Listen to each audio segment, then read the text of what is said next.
Hello guys, good morning. Welcome to my second blog. હવે ચંપા ખબર નહીં શું વાત કરતી હતી સવારમાં, અને અમે નીકળી ગયા અમારું રોજનું કામ કરવા માટે. આ અમારે પલસાણાની ચોકડી છે, અને મેં મારી સિસ્ટર બરફ લેવા નીકળી ગયા. અમારું રોજનું જ કામ છે. બાઇક ચલાવવા પણ એટલું ધૂળ ઉડે ને આંખમાં. અને આ બરફ અમારે લઈ લીધો. પછી અમારે પેટ્રોલ પુરાવવાનું હતું, પણ જો અહીંયા એટલું ટ્રાફિક ને ખાલી વેટ જ કર્યા કરવાનું. પછી અમે પેટ્રોલ પુરાવવાનું હતું તે પુરાવી લીધું અમારી બિલ્લોરાનીમાં.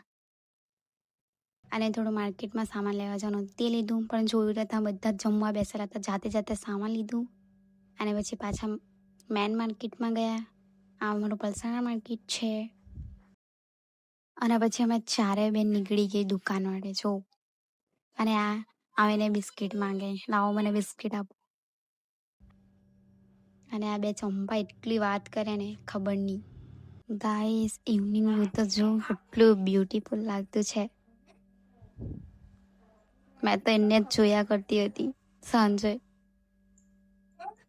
અને આ જો સાંજે એમનો ટાઈમ થાય ને એટલે બિસ્કિટ ખાવા આવી જ જાય 4 જણ. અને ગાઈસ, સાંજે એટલી ઠંડી લાગતી હતી. मैं बाबा टिल्लू. મારી સિસ્ટર લોકો બધા તાપવા બેસી ગયા. હવે આપણે મળીશું નેક્સ્ટ વ્લોગમાં. Bye bye.